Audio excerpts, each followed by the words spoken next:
ये मवाद सिर्फ तालीमी मकासद के लिए हैं। ये लफ्ज ब लफ्ज बयानिया नहीं, बल्कि सादा उर्दू में बाबवार वजाहत है। वॉइस ओवर के लिए AI टूल्स इस्तेमाल किए गए हैं, इसलिए तलफ़्फ़ुज़ में गलतियां हो सकती हैं। AI कभी कभार जिन्स की गलत शनाख्त भी कर सकता है।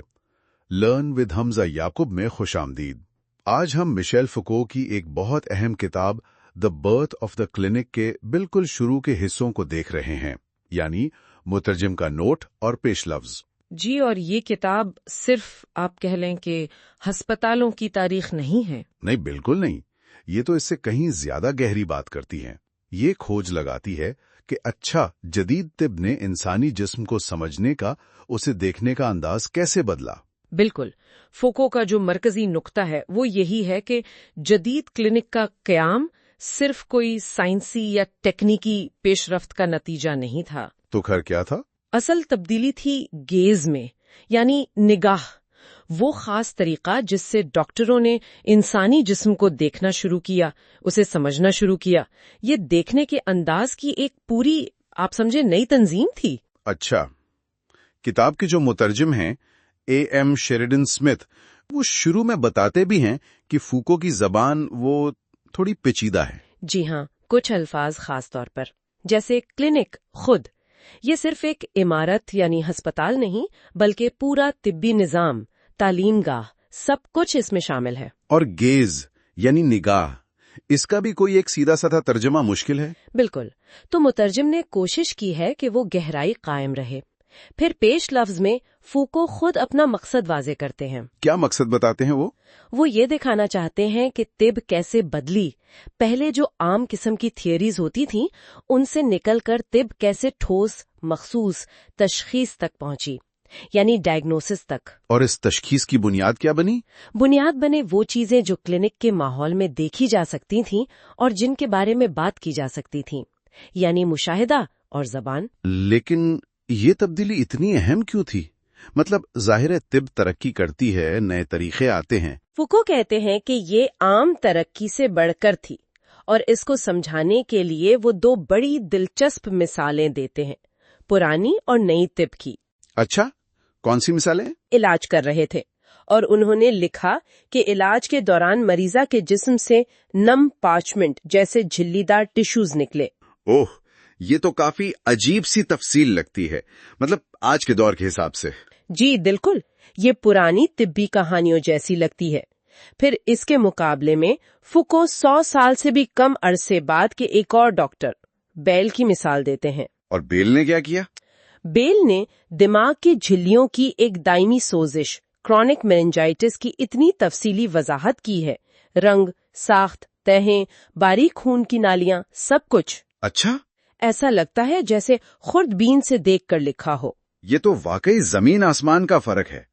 तो फोको यही सवाल उठाते हैं कि ये फर्क आया कैसे? क्या सिर्फ ये था कि डॉक्टर ज्यादा मोहतात हो गए, ज्यादा मारूजी यानी ऑब्जेक्टिव हो गए? फुको का जवाब है नहीं, बात इतनी सादा नहीं।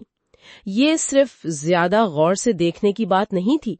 असल चीज जो बदली वो था जबान और नजर आने वाली चीजों के दरमियान का ताल्लुक। जुबान और नजर आने वाली चीजें मतलब ये कि जो चीजें देखी जा सकती थीं और जिस जबान में उनके बारे में बात की जा सकती थी, उनका पूरा निजाम, वो ताल्लुक बुनियादी तौर पर असर नौ मुनज़्ज़म हुआ, रीऑर्गेनाइज्ड हुआ। गोया देखने और कहने के अंदाज में एक नया रिश्ता कायम हो गया। बिल्कुल, एक नया इत्तेहाद। पहले डॉक्टर जो देखते थे वो अक्सर पुरानी थ्योरीज की ऐनक से देखते थे। अब जो वो बराह रास्त देख सकते थे वही हकीकत बन गया, वही सच्चाई, और इसी देखी हुई चीज की बुनियाद पर नई तिब्बी जुबान बनी, नए नजरियात बने। तो यहाँ वो निगाह या गेज का तस्वुर आता है, ये नया गहरा देखने का अंदाज। जी बिल्कुल, 18वीं सदी के आखिर में ये निगाह सिर्फ ऐसे ही देख लेना नहीं थी, पैसिव सीइंग नहीं।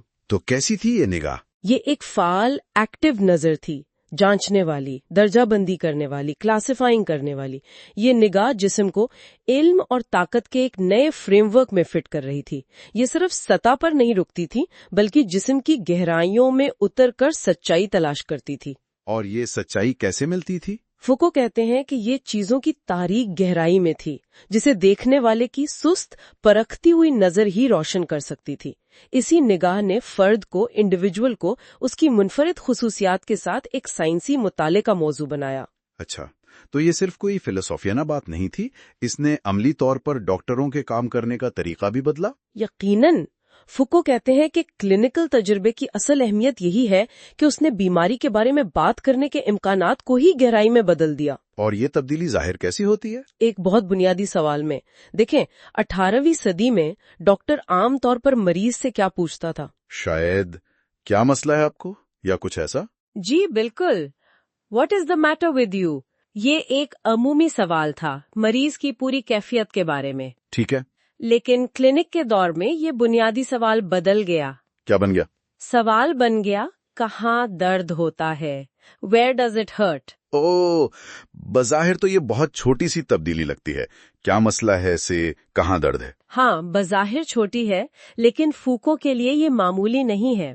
ये क्लिनिक के पूरे निजाम की बुनियाद है।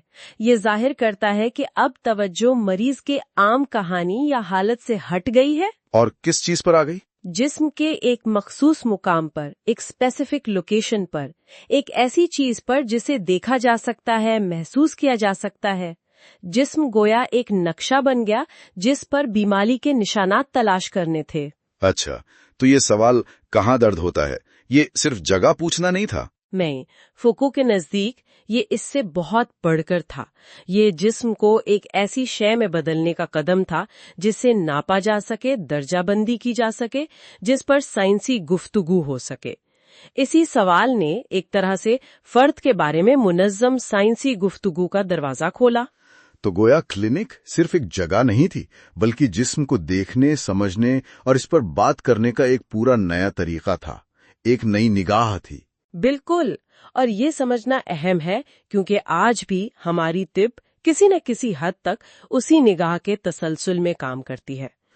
तो ये जो इब्तिदाई हिस्से हैं, मुतरजम का नोट और पेश लफ्ज, ये हमें इस सफर के लिए तैयार करते हैं। जी हाँ, फोको आगे सिर्फ अस्पतालों और डॉक्टरों की फहरिस्त नहीं देंगे, बल्कि वो ये दिखाएंगे कि कैसे इल्म, ताकत और देखने का अमल यानी नॉलेज, पावर एंड विजन आपस में जुड़कर जदीद तिब्बी तजुर्बे को तश्कील देते हैं।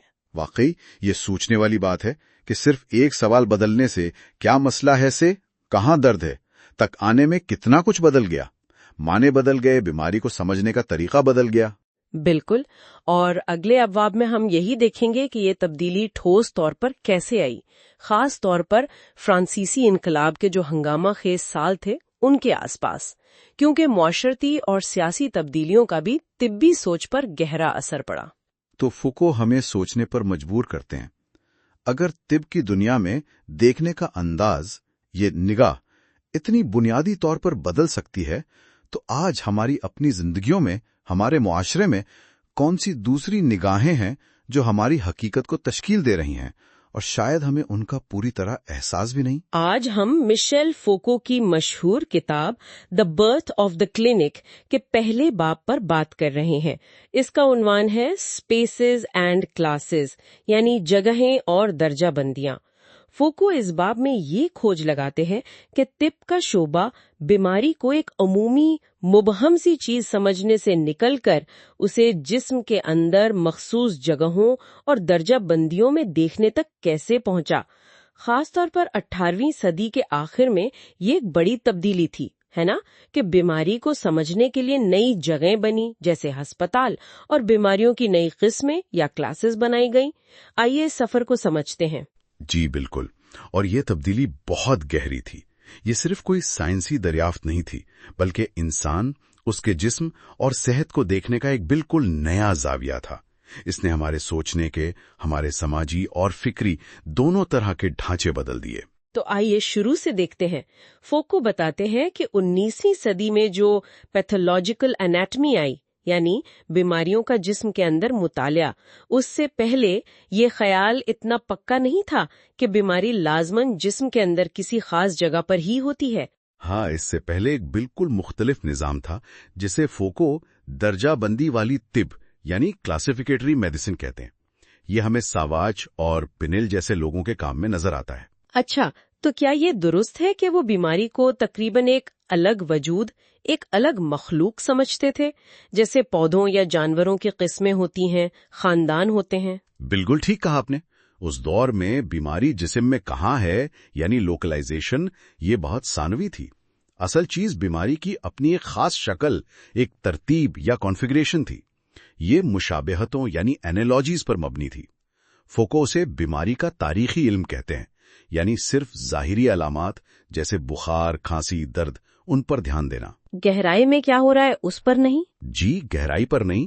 بیماری ایک تصویر یا نقشے جیسی تھی، ایک سپاٹ سا تھا جہاں ساری علامتیں ایک ساتھ نظر آئیں۔ یہ نہیں کہ بیماری جسم میں وقت کے ساتھ پھیل رہی ہے۔ سیڈنم نے تو مصوروں کی مثال دی تھی کہ جیسے وہ چہرے کے سارے نقش احتیاط سے بناتے ہیں۔ اور اسی درجہ بندی میں وہ نباتاتی ماڈل یعنی بوٹینیکل ماڈل کا بھی ذکر ہے کہ جیسے پودوں کی قسمیں ہوتی ہیں جو ایک ہی طرح بڑھتی، پھولتی، مرجھاتی ہیں، ویسے بیماریوں کی بھی اپنی طے شدہ قسمیں ہیں۔ یہ تو بہت دلچسپ ہے۔ ہاں، اس ماڈل کے دو فائدے تھے۔ ایک تو یہ کہ مشابہتوں کو بیماری کی اصل فطرت یا ذات، اس کا ایسنس جاننے کا ذریعہ سمجھا گیا، اور دوسرا ڈاکٹر کا مشاہدہ بیماری کی اندرونی قدرتی ترتیب سے جڑ گیا۔ یہ سمجھا گیا کہ زندگی اور بیماری دونوں ایک ہی اصولوں پر چلتی ہیں۔ لیکن فوکو یہاں ایک تضاد کی طرف بھی اشارہ کرتے ہیں۔ وہ کہتے ہیں کہ بیماری کی خالص قسم کو سمجھنے کے لیے ڈاکٹر کو مریض کی انفرادی خصوصیات کو نظر انداز کرنا پڑتا تھا، جیسے عمر، مزاج، رہن سہن۔ مطلب مریض ایک طرح سے بیماری کی اصل حقیقت جاننے میں رکاوٹ یا حادثہ تھا۔ یہ کیسے؟ یہی تو بات ہے۔ یہ بڑا دلچسپ نقطہ ہے۔ ایک طرف تو مریض کی انفرادیت کو، اس کی انڈیویجوالٹی کو نظر انداز کیا جا رہا ہے، لیکن دوسری طرف مریض ہی تو وہ بنیاد تھا، وہ زمین تھی جس پر بیماری کی تمام کیفیات یعنی کوالٹیز ظاہر ہوتی تھیں۔ اچھا، تو مریض ایک ہی وقت میں غیر اہم بھی تھا اور انتہائی اہم بھی۔ تو پھر بیماری جسم میں ظاہر کیسے ہوتی تھی اگر وہ کسی خاص جگہ پہ نہیں تھی؟ فوکو اسے ثانوی جگہ بندی یعنی سیکنڈری اسپیشلائزیشن کہتے ہیں۔ یہ بیماری کو جسم میں جگہ دینے کا ایک دوسرا بالواسطہ طریقہ تھا۔ نظریہ یہ تھا کہ بیماری اپنی اصل شناخت بدلے بغیر جسم کے ایک حصے سے دوسرے حصے میں منتقل یعنی میٹاسٹیز ہو سکتی ہے۔ اس کی وضاحت اکثر ہمدردی یعنی سمپتھی کے تصور سے کی جاتی تھی۔ ہمدردی مطلب جسم کے حصوں میں آپس میں کوئی تعلق؟ جی، کہ جسم کے مختلف حصوں میں ایک پوشیدہ تعلق ہے جس کے ذریعے بیماری پھیلتی ہے۔ اچھا، تو بیماری کسی ایک عضو تک محدود نہیں تھی، وہ گھوم پھر سکتی تھی؟ بالکل۔ اعضاء تو بیماری کے لیے صرف عارضی ٹھکانے تھے۔ اصل چیز بیماری کی اپنی ذات تھی جو مختلف کیفیات، کوالٹیز جیسے خشکی، گرمی، تری، کمزوری کے ذریعے جسم میں ظاہر ہوتے تھیں۔ اسی لیے اس دور کی طب مقدار یعنی کوانٹٹی سے زیادہ ان کیفیات پر زور دیتی تھیں۔ ٹھیک، تو جسم میں بیماری کو اس طرح دیکھنے کے بعد فوکو پھر معاشرتی سطح پر آتے ہیں۔ وہ تیسری جگہ بندی یعنی ٹرشری اسپیشلائزیشن کی بات کرتے ہیں۔ اس سے کیا مراد ہے؟ تیسری جگہ بندی کا تعلق اس سے ہے کہ معاشرہ بیماری سے کیسے نمٹتا ہے، اسے کیسے محدود کرتا ہے یا اس کے علاج کے لیے مخصوص جگہ کیسے بناتا ہے، جیسے کہ ہسپتال۔ 18ویں صدی میں آپ دیکھیں، ہسپتالوں پر بہت تنقید ہوتی تھی۔ انہیں غیر فطری جگہ سمجھا جاتا تھا۔ غیر فطری کیوں؟ کیونکہ وہاں بیماریاں بگڑ جاتی تھیں، آپس میں مل جاتی تھیں، جیسے ہسپتال کا بخار یا پریزن فیور کا ذکر ملتا ہے، اور اپنی اصل خالص شکل کھو دیتی تھیں۔ عام خیال یہ تھا کہ بیماری کی فطری جگہ تو گھر اور خاندان ہے، جہاں وہ اپنی خالص حالت میں ظاہر ہوتی ہے اور وہیں ختم ہو جاتی ہے۔ یہ تو آج کل کی سوچ سے بالکل الٹ لگتا ہے۔ ہاں، اور یہ سوچ اس وقت کی معاشی فکر سے بھی جڑی ہوئی تھی کہ گھر پر مریض کی دیکھ بھال کرنا، اس کی مدد کرنا، یہ اسے ہسپتال میں بند کرنے سے معاشی طور پر بھی بہتر ہے۔ تو کیا اس کا مطلب یہ تھا کہ طب کو مکمل طور پر انفرادی اور گھریلو ہو جانا چاہیے تھا، کوئی اجتماعی نظام نہیں؟ نہیں، ایسا بھی نہیں، بلکہ اس سوچ کا نتیجہ الٹا یہ نکلا کہ مؤثر انفرادی اور گھریلو طب کے لیے بھی ایک منظم، اجتماعی اور ریاستی سطح کے ڈھانچے کی ضرورت ہے۔ یعنی ریاست کو اچھے معالجین کو یقینی بنانا چاہیے، عطائیوں کو روکنا چاہیے اور عوام کی صحت کی مجموعی طور پر نگرانی کرنی چاہیے۔ اچھا، یہیں سے آپ کہہ سکتے ہیں ادارہ جاتی طب یعنی انسٹیٹیوشنل میڈیسن کی ایک نئی شکل ابھرنے لگتی ہے۔ یہ پچھلی صرف مقامات یا جگہوں کی طب سے مختلف تھی۔ تو خلاصہ یہ ہوا کہ اس باب میں فوکو نے وہ بنیاد رکھی کہ کس طرح طبی نظر یعنی میڈیکل گیز اور مشاہدے نے نہ صرف طب کے لیے مخصوص جگہیں بنائیں جیسے کلینک اور ہسپتال، بلکہ بیماریوں کو سمجھنے اور ان کی درجہ بندی کرنے کے ہمارے فکری طریقوں کو بھی گہرائی سے بدل دیا۔ بالکل، اور یہ ہمیں اس عمل کی طرف لے جاتا ہے کہ بیماری کو جسم کے اندر براہ راست دیکھنے کا رواج کیسے قائم ہوا، جو پھر آگے چل کر ماڈرن میڈیکل اتھارٹی کی بنیاد بنا۔ اور یہ ہمیں یہ سوچنے پہ بھی مجبور کرتا ہے نا، کہ کیا آج بھی بیماری کو سمجھنے کے ہمارے طریقے کسی نہ کسی قسم کی جگہ بندی یعنی اسپیشلائزیشن پر منحصر ہیں، چاہے وہ جگہ جسمانی ہو، سماجی ہو، یا پھر آج کل کی ڈیجیٹل دنیا کی مجازی جگہ ہی کیوں نہ ہو۔ آج ہم مشیل فوکو کی کتاب the birth of the clinic کے دوسرے باب پر بات کر رہے ہیں، جس کا عنوان ہے ایک سیاسی شعور یعنی اے پولیٹیکل کانشسنس۔ جی، فوکو یہاں بتا رہے ہیں کہ 18ویں صدی میں خاص طور پر فرانسیسی انقلاب کے زمانے میں طب کا یعنی میڈیسن کا کردار بدل رہا تھا۔ صحت اب صرف کسی ایک فرد کا ذاتی مسئلہ نہیں رہی تھی، بلکہ ریاست کی نظر میں یہ ایک اہم چیز بن گئی تھی، قومی طاقت کے لیے، پیداوار کے لیے اور معاشرے میں نظم و ضبط قائم رکھنے کے لیے۔ بالکل، تو ڈاکٹر کا کردار بھی بدل گیا۔ وہ صرف علاج کرنے والے نہیں رہے، بلکہ ایک بڑے سیاسی نظام کا آپ کہہ لیں حصہ بن گئے۔ اچھا، تو یہ تبدیلی آئی کیسے؟ پہلے کیا ہوتا تھا؟ دیکھیں، پہلے طب کا زیادہ زور بیماریوں کی درجہ بندی پر تھا، ان کو اقسام یا سپیشیز میں بانٹنا، جیسے باغ میں پودوں کو بانٹتے ہیں۔ ٹھیک ہے۔ لیکن اب فوکو کہتی ہیں توجہ وبائی امراض یعنی ایپیڈیمکس پر زیادہ ہو گئی۔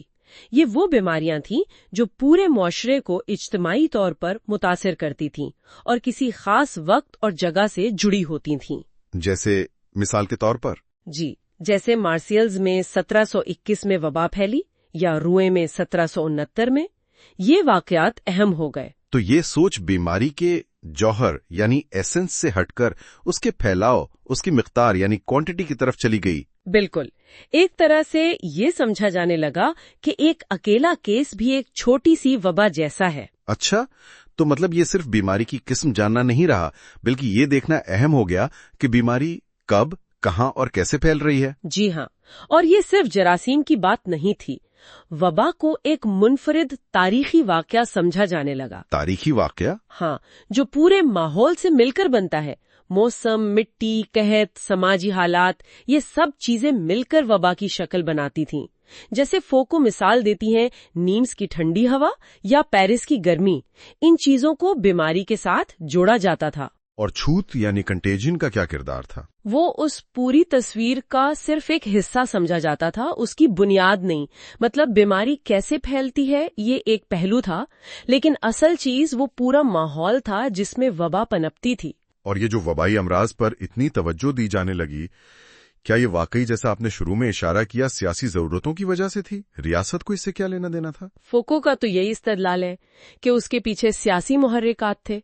وبائیں پوری آبادی کو متاثر کرتی تھیں، ریاست کی افرادی قوت کو، معیشت کو خطرے میں ڈالتی تھیں۔ ظاہر ہے۔ تو ان کو سمجھنے اور قابو پانے کے لیے ایک منظم اجتماعی نظام چاہیے تھا۔ اسی لیے پھر ریاستی سطح پر ادارے بنے۔ کون سے ادارے؟ جیسے صوبائی منتظمین تھے، انٹینڈنٹس جنہیں کہتے تھے۔ یہ بڑے طاقتور سرکاری افسر ہوتے تھے۔ انہوں نے ڈاکٹروں کو مقرر کرنا شروع کیا کہ وہ وباؤں کا مطالعہ کریں، رپورٹیں بنائیں، علاج میں ایک ہم آہنگی لائیں۔ اور پھر وہ شاہی سوسائٹی آف میڈیسن، سوسیتے رویال دی میڈیسین، وہ بھی اسی سلسلے میں بنی 1776 میں۔ جی بالکل، یہ حکومت نے خاص طور پر اسی کام کے لیے بنائی تھی، وبائی امراض کا مطالعہ کرنا، پورے ملک سے معلومات اکٹھی کرنا، مختلف علاجوں کا موازنہ کرنا اور ایک طرح سے ڈاکٹروں کی نگرانی بھی کرنا۔ تو یہ صرف علم اکٹھا کرنا نہیں تھا، بلکہ پرانی جو میڈیکل اتھارٹی تھی یونیورسٹی والی، اس کے خلاف ایک طرح سے طاقت کا کھیل بھی تھا۔ ہاں یقیناً، اس کا پرانی یونیورسٹی اتھارٹی یعنی فیکلٹی سے ٹکراؤ تو ہونا ہی تھا۔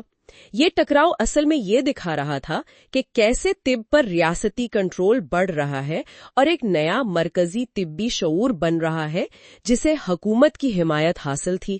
تو اس ریاستی کنٹرول اور وبائی امراض پر توجہ نے اس نے طبی علم کی نوعیت کو کیسے بدلا؟ क्या डॉक्टरों के सोचने का अंदाज भी बदल गया? जी बिल्कुल बदल गया।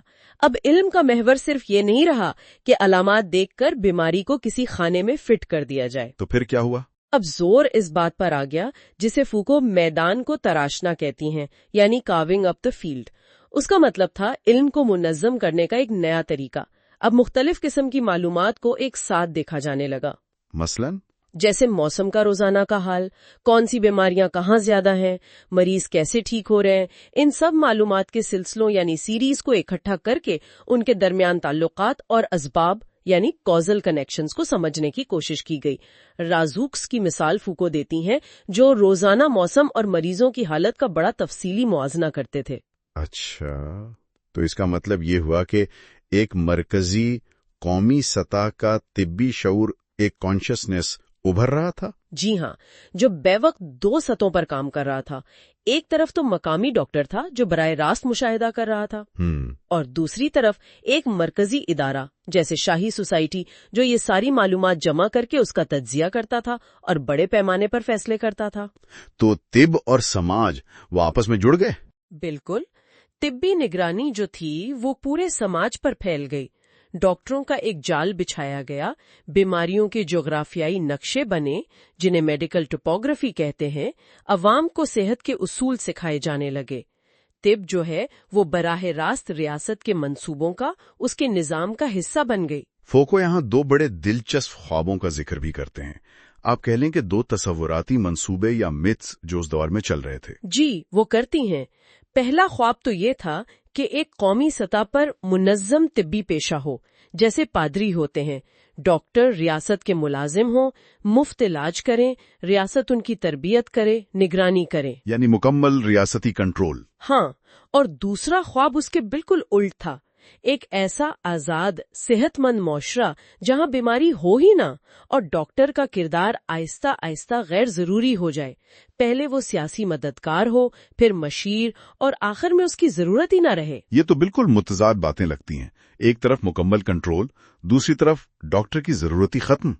फोको इनसे क्या नुक्ता निकालते हैं? फूको के नजदीक ये दोनों ख्वाब, चाहे बेजाहिर मुख्तलिफ हों, असल में एक ही सिमत इशारा कर रहे हैं, और वो है मुआशरे की तिब्बी तश्कील यानी मेडिकलाइजेशन। यानी तिब का दायरा इलाज से बढ़कर पूरे समाज पर छा रहा था। बिल्कुल, और अहम नुक्ता ये है कि तिब ने एक मियारी यानी नॉर्मेटिव किरदार अपना लिया। अब इसका काम सिर्फ बीमारी का इलाज करना नहीं रहा, तो फिर क्या बन गया? बल्कि ये तय करना भी बन गया कि सेहतमंद शहरी कौन है, नॉर्मल शहरी कैसा होता है, और इस मियार को फिर कौमी नज़्मो ज़ब्त से, पैदावारी सलाहियत से, यहाँ तक के खुशी से भी जोड़ दिया गया। और शायद यहीं पर 18वीं और 19वीं सदी की तिब में एक फर्क भी नजर आता है। जी हाँ, ये भी एक अहम नुक्ता है। 18वीं सदी की तिब ज्यादातर सेहत पर मरकूज थी, यानी ताकत, जिस्मानी तवाजुन की बहाली। ठीक है। जबकि 19वीं सदी में जोर मामूल यानी नॉर्मेलिटी पर ज्यादा हो गया। अब बीमारी को जिस्म के नॉर्मल काम से इनहराफ, डेविएशन के तौर पर देखा जाने लगा। इल्मुल आज़ा यानी फिजियोलॉजी और नॉर्मल बमुकाबला पैथोलॉजिकल का जो तस्वर है वो मरकजी हैसियत इख्तियार कर गया। तो खुलासा ये हुआ कि इस बाब में फोको हमें दिखा रहे हैं कि 18वीं सदी में तिब कैसे सियासत और अवामी इंतजाम से जुड़ गई। ये सिर्फ साइंस की तरक्की का मामला नहीं था, बल्कि रियासत की अपनी जरूरतें थी, कंट्रोल की ख्वाहिश थी, जिसने तिब को एक नई शक्ल दी। इज्तिमाई सेहत और वबाएं मरकजी हैसियत इख्तियार कर गई। जी बिल्कुल। अगले बाब में हम देखेंगे कि तिब का ये बढ़ता हुआ सियासी किरदार बीमारी और जिस्म को देखने और समझने के अंदाज को मजीद कैसे तब्दील करता है। जाते जाते एक सवाल छोड़ जाते हैं सोचने के लिए। अगर फुकू के मुताबिक डॉक्टर का किरदार इलाज से बढ़कर रियासत के लिए नॉर्मल शहरी की तारीफ मुतय्यन करने तक फैल गया, तो ये तारीखी तब्दीली आज तिब और अवामी सेहत के बारे में हमारे तस्वुरात पर कैसे असरअंदाज होती है? आज हम मिशेल फूको की किताब क्लिनिक की पैदाइश के एक अहम बाब, तीसरे बाब, आजाद मैदान यानी द फ्री फील्ड पर बात कर रहे हैं। फूको का काम हमेशा ये दिखाता है कि इल्म और ताकत कैसे जुड़े हैं। تو آج دیکھیں گے کہ جدید میڈیکل علم کی طاقت ایک خاص قسم کی جگہ اور نظر سے کیسے پیدا ہوئی۔ جی بالکل، فوکو کا جو بنیادی نقطہ ہے یہاں وہ یہ ہے کہ میڈیسن کو مطلب طب کو صحیح معنوں میں ترقی کرنے کے لیے ایک آزاد میدان چاہیے تھا۔ یہ ایک آپ کہہ لیں فکری اور عملی جگہ تھی جہاں ڈاکٹر پرانی سوچ، پرانے نظریات، چاہے وہ فلسفے سے آئے ہوں یا مذہب سے، ان تعصبات سے آزاد ہو کر صرف مشاہدے پر، آبزرویشن پر بھروسہ کر سکیں۔ اچھا، یعنی ایک طرح سے بالکل صاف تختی چاہیے تھی جہاں ڈاکٹر بس وہی لکھیں جو وہ مریض کے جسم میں خود دیکھ رہے ہیں، سمجھ رہے ہیں۔ تو یہ آزادی صرف سیاسی نہیں تھی بلکہ دیکھنے کی، سوچنے کی آزادی تھی۔ بالکل، اور یہ باب یہی بتاتا ہے کہ کلینک کا ماحول جیسے ہسپتال کا وارڈ ہوتا ہے وہ کیسے بنا، کیسے اس کو ترتیب دیا گیا کہ وہاں نظر یعنی گیز، سوچ اور درجہ بندی، کلاسیفیکیشن، یہ سب آزادانہ طور پر کام کر سکیں۔ لیکن سوال یہ تھا کہ یہ میدان بنایا کیسے جائے، خاص طور پر جب پرانی رکاوٹیں تو ہر جگہ موجود تھیں۔ تو یہ رکاوٹیں کیا تھیں؟ مطلب کن چیزوں کو ہٹانا اتنا ضروری ہو گیا تھا؟ کیوں طب کو اس آزاد میدان کی ضرورت پڑی؟ دیکھیں، کئی طرح کی رکاوٹیں تھیں۔ ایک تو خود ہسپتال جو تھے وہ اکثر بیماری کے قدرتی عمل میں مداخلت کرتے تھے، اسے بدل دیتے تھے۔ پھر ڈاکٹروں کی اپنی انجمنیں تھیں، گلڈز جنہیں کہتے ہیں، جو علم کو محدود رکھتی تھیں، سب تک پہنچنے نہیں دیتی تھیں۔ اور یونیورسٹیاں وہ زیادہ تر کتابی علم، نظریاتی علم اسی پر زور دیتی تھیں، عملی تجربے کی بات کم ہوتی تھی۔ تو ان سب کو ہٹانا تھا تاکہ ڈاکٹر کی جو نظر ہے وہ بغیر کسی رکاوٹ کے براہ راست بیماری کی سچائی تک جا سکے۔ یہ بات تو فرانسیسی انقلاب کے آئیڈیا سے ملتی جلتی لگتی ہے نا، جو ایک شفاف کھلا معاشرہ چاہتے تھے جہاں سب کچھ صاف نظر آئے۔ لیکن شروع میں تو جہاں تک مجھے یاد ہے بیماری کی دیکھ بھال کے لیے خاندان کو زیادہ اہم سمجھا جا رہا تھا، ہسپتال سے بھی زیادہ۔ ہاں بالکل، یہ خیال بہت عام تھا کہ خاندان کے اندر جو بیماری ہے وہ اپنی قدرتی حالت میں نظر آتی ہے بغیر کسی بیرونی اثر کے۔ اور ظاہر ہے یہ بھی سوچ تھی کہ گھر پر علاج ہوگا تو قومی خزانے پر بوجھ کم پڑے گا۔ اس زمانے میں ہسپتالوں کو اکثر لوگ ایسی جگہ سمجھتے تھے جہاں بس دولت جمع ہوتی ہے، پھنس جاتی ہے، اور جو غربت کو اور بڑھاتے ہیں۔ تو پھر یہ رخ کیسے بدلا؟ مطلب مدد کا، دیکھ بھال کا نظام وہ ہسپتالوں کی طرف کیسے آیا؟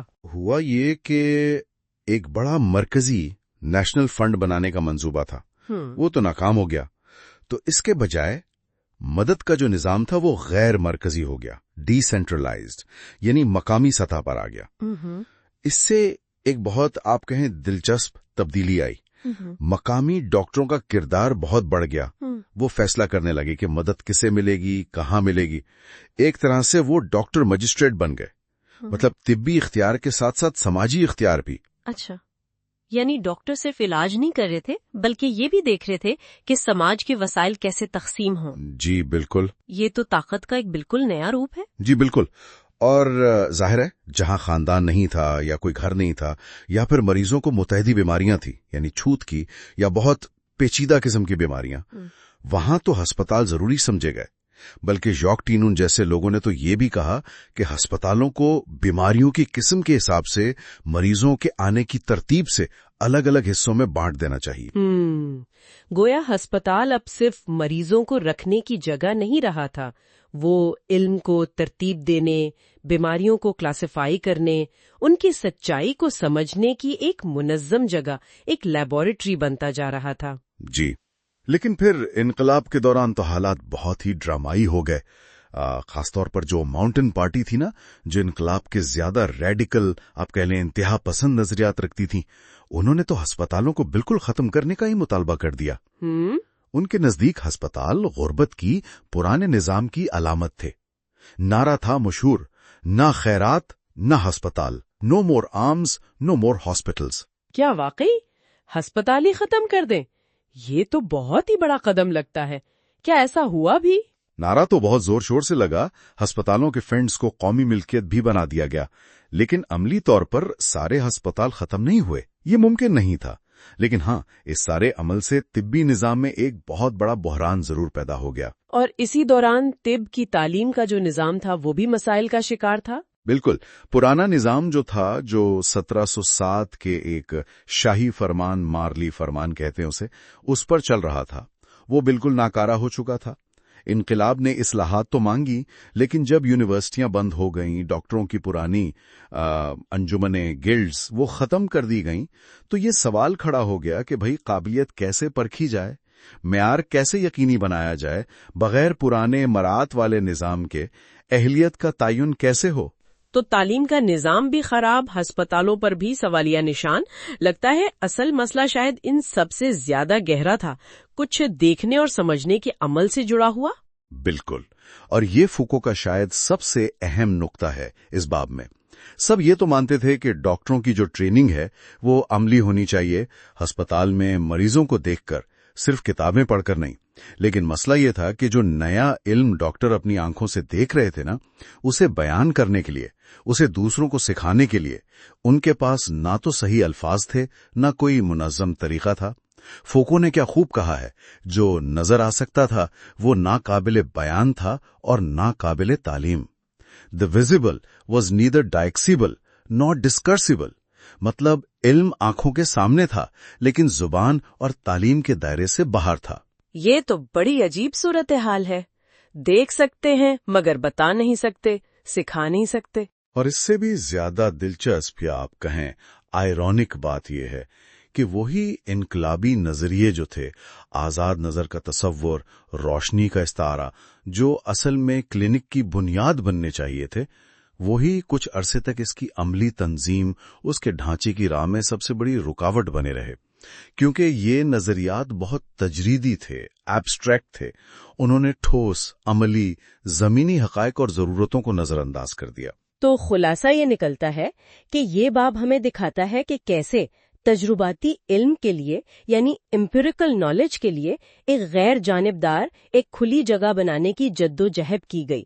اور یہ صرف طب کی یا ہسپتالوں کی کہانی نہیں ہے، بلکہ یہ گہرے نظریاتی اور سیاسی اتار چڑھاؤ کی تبدیلیوں کی کہانی ہے۔ بالکل، اور اگلے مرحلے میں ہم دیکھیں گے کہ مشاہدے کی یہ جو نئی آزادی ملی، اس نے خود ڈاکٹر کے کردار کو کیسے بدلا، اور طب میں کیس کا جو تصور ہے، یعنی ہر مریض کو ایک منفرد مطالعے کے طور پر دیکھنا، اسے کیسے نئی شکل دی۔ اور یہ سوال شاید آج بھی اہم ہے کہ کہیں ہمارے اپنے نظریات، ہمارے اپنے یقینات، ہماری عملی ترقی کی راہ میں رکاوٹ تو نہیں بن جاتے۔ آج ہم مشیل فوکو کی کتاب the birth of the clinic کے چوتھے باب پر بات کر رہے ہیں۔ عنوان ہے کلینک کا پرانا دور، اور فوکو اس میں ایک کافی چونکا دینے والی بات کرتے ہیں کہ جسے ہم آج کلینک سمجھتے ہیں نا، وہ ہمیشہ سے ایسا نہیں تھا۔ جی بالکل، فوکو ہمیں اس دور میں واپس لے جاتے ہیں جب یہ جدید کلینک جو آج ہم دیکھتے ہیں وہ تھا ہی نہیں۔ وہ بتاتے ہیں کہ پرانے نظام میں اسپتال وہ بنیادی طور پر علاج کی جگہ نہیں تھیں، بلکہ اکثر وہ غریب اور بیمار لوگوں کو معاشرے سے، آپ کہہ لیں، الگ تھلگ رکھنے کی جگہ سمجھی جاتی تھی۔ تو علاج کا کیا تھا پھر؟ علاج وہ تو ثانوی حیثیت رکھتا تھا، اگر ہوتا بھی تھا تو مطلب اصل مقصد نہیں تھا۔ اور سننے میں آیا ہے کہ وہاں مریضوں کا براہ راست مشاہدہ، یعنی آبزرویشن، وہ بھی بہت کم ہوتا تھا۔ ہاں، آبزرویشن بہت محدود تھا۔ تو پھر سیکھتے کیسے تھے؟ کیا پرانی کتابوں سے؟ بالکل ایسا ہی تھا۔ زیادہ تر طبی تعلیم پرانی کتابوں پر ہی مبنی تھی۔ مریضوں سے براہ راست سیکھنے کا رواج بہت بہت کم تھا۔ فوکو یہی تو دکھاتے ہیں کہ کس طرح اس پرانے نظام نے اصل طبی علم کی ترقی کو ایک طرح سے روکے رکھا تھا۔ یہ تو اہم نقطہ ہے۔ جی، پھر معاشرتی اور سیاسی تبدیلیاں آئیں اور ان کی وجہ سے طبی شعبے میں تبدیلی کی ضرورت محسوس ہوئی۔ ایسی جگہیں بنانے کی ضرورت جہاں مشاہدہ، تشخیص یعنی ڈائگنوسس اور سکھانا یعنی ٹیچنگ، یہ سب ایک ساتھ ہو سکیں، اور وہ بھی کھلے اور منظم طریقے سے۔ ٹھیک ہے، یہ تو بڑی دلچسپ تبدیلی لگ رہی ہے۔ آئیے اس پرانے نظام کو تھوڑا اور سمجھنے کی کوشش کرتے ہیں۔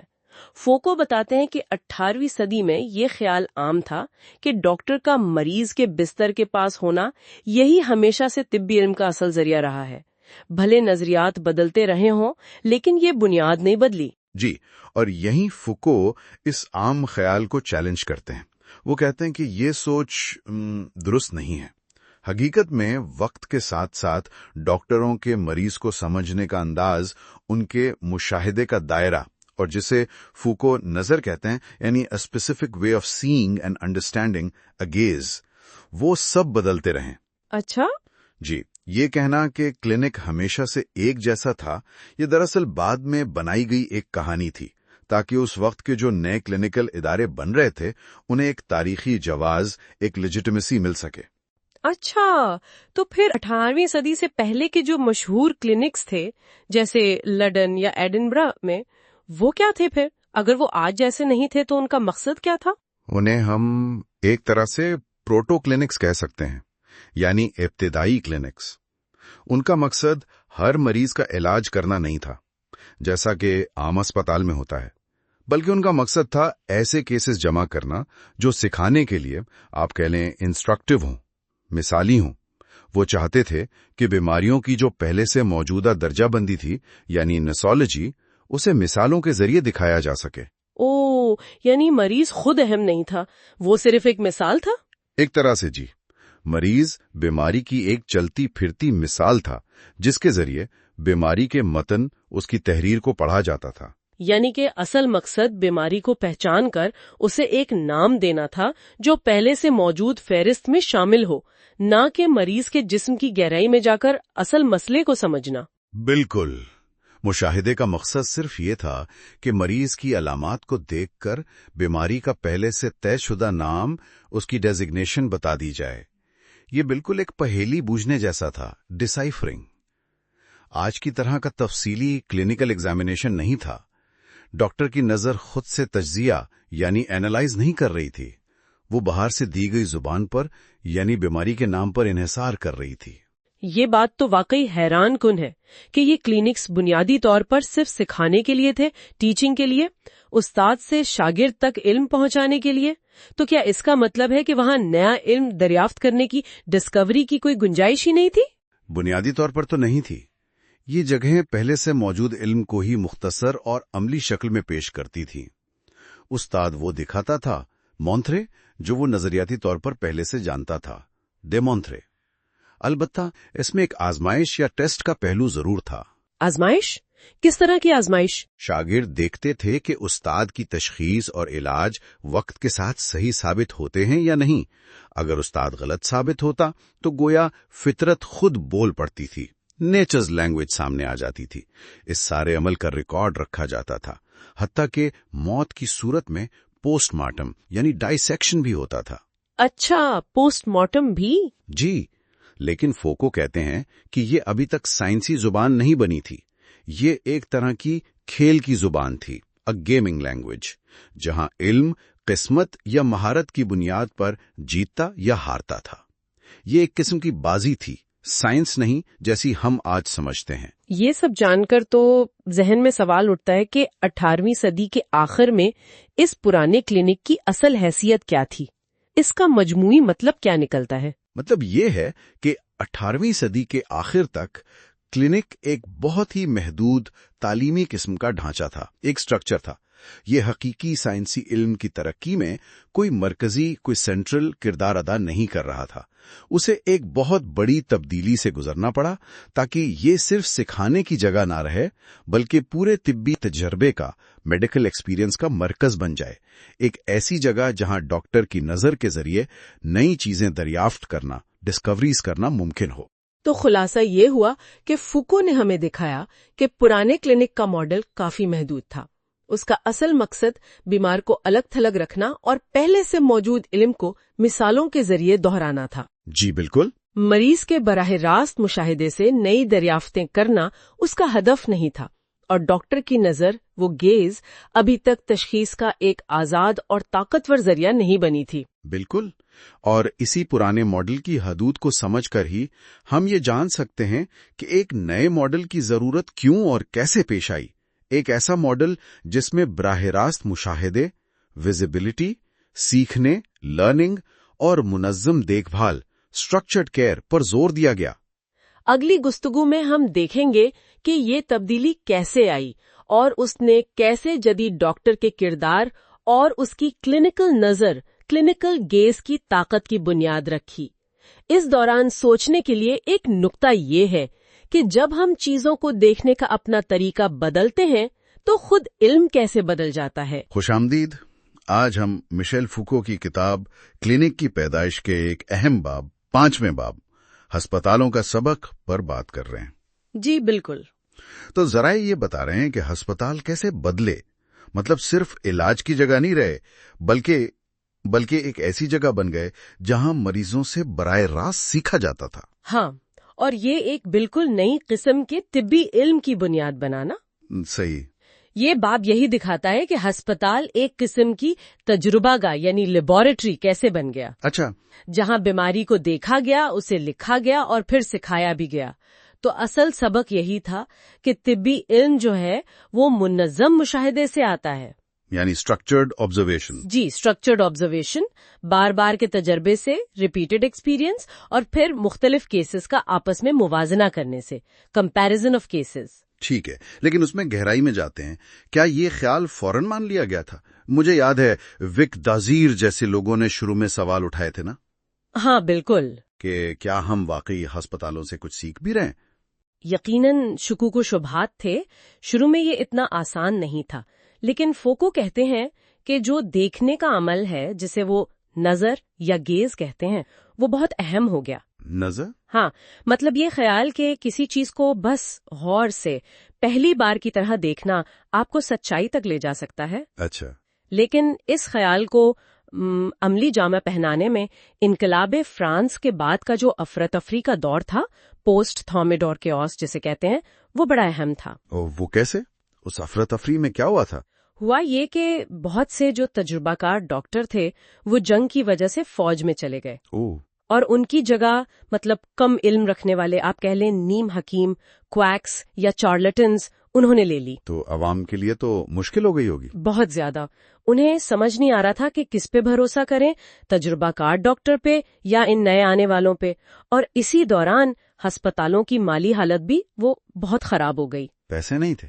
بالکل، اتنی خراب کہ بہت سے مریضوں کو نکالنا پڑا ہسپتالوں سے۔ تو مطلب ایک طرف تجربہ کار ڈاکٹر نہیں، دوسری طرف مالی بحران۔ اس مشکل وقت میں طب نے خود کو منظم کیسے کیا پھر؟ یہ بڑا دلچسپ ہے۔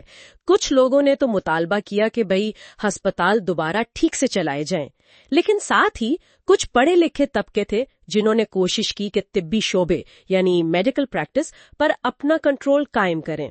اچھا۔ اور کچھ فیکلٹیاں جو بند ہو گئی تھیں، انہوں نے کیا کیا کہ خفیہ طور پر پڑھانا شروع کر دیا۔ اور کہاں؟ اکثر مریض کے بستر کے پاس جا کر، بیڈ سائڈ ٹیچنگ۔ تو یہیں سے نئے کلینک کی ابتدا ہوئی۔ جی ہاں، یہیں سے وہ نیا کلینکل طریقہ شروع ہوا۔ جیسے مونٹپیلیے شہر کی مثال ہے، جہاں فوج کی ضرورتیں، پرانی طبی مہارتیں اور یہ جو اچانک کلینکل تعلیم شروع ہوئی تھی، یہ سب چیزیں ایک جگہ اکٹھی ہو گئیں۔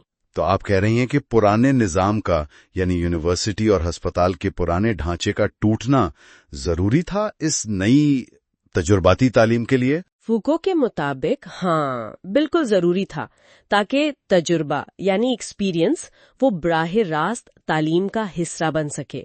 یہ ایک طرح سے ایسی زبان تھی جو لفظوں کے بغیر سمجھ آتی تھی، صرف دیکھنے سے، صرف نظر سے۔ پھر ایئر 3 میں فورکرو آئے۔ انہوں نے نئے میڈیکل سکولوں کا ایک منصوبہ پیش کیا۔ اچھا، فورکرو، ان کا کیا منصوبہ تھا؟ ان کا مرکزی خیال یا نعرہ کہہ لیں بڑا مشہور ہوا: کم پڑھو، زیادہ دیکھو اور زیادہ کرو۔ Read little, see much and do much. کم پڑھو، زیادہ دیکھو، زیادہ کرو۔ سننے میں تو بڑا عملی لگتا ہے۔ جی، اور اس وقت کلینک کو سائنسی ہم آہنگی، سائنٹیفک کوہیرنس اور سماجی فائدے، سوشل یوٹیلیٹی کے لیے بہت ضروری سمجھا گیا۔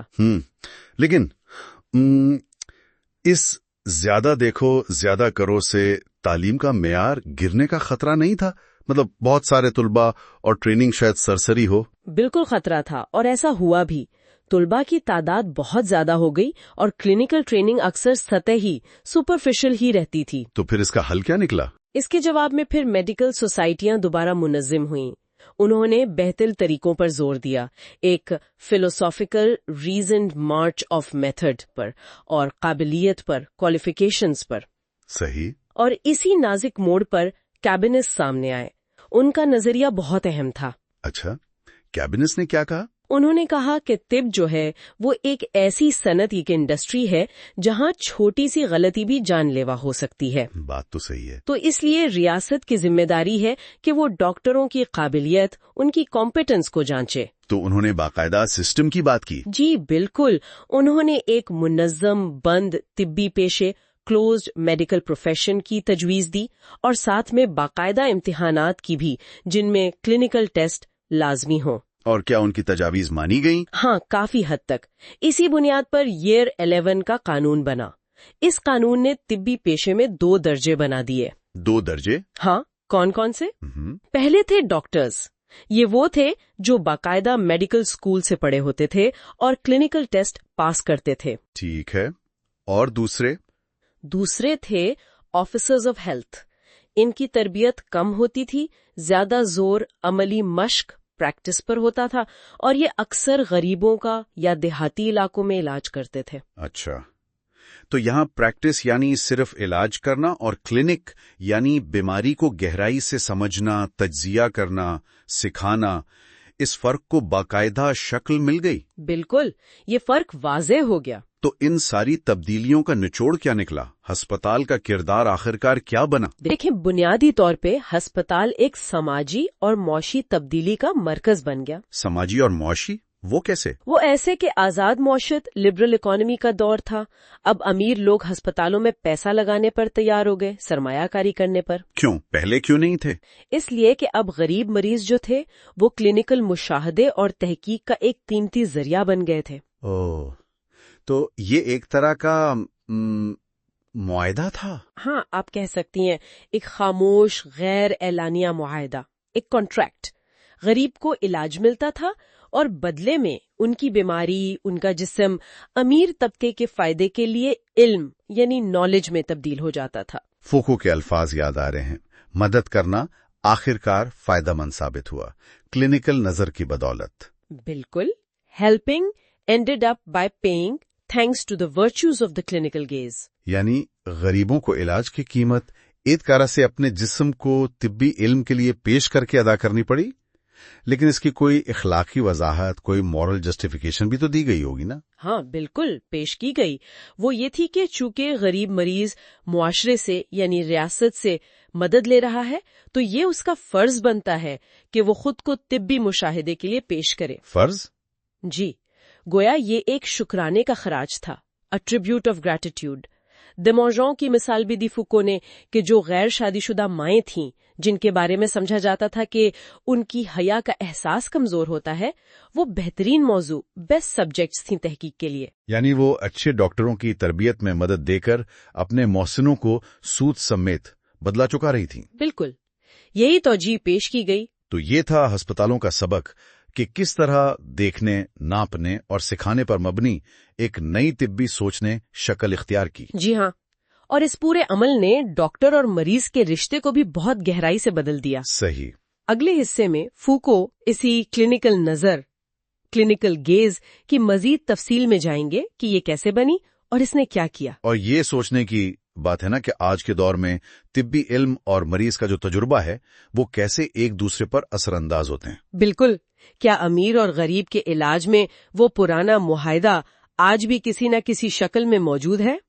ये एक अहम सवाल है गौर करने के लिए। आज हम मिशेल फुको की किताब the birth of the clinic के चैप्टर 6 साइंस एंड केसेस यानी अलामात और केसेस पर बात कर रहे हैं। इसमें हम ये समझने चाह रहे हैं कि भाई डॉक्टर्स ने बीमारियों को देखने का अपना तरीका कैसे बदला।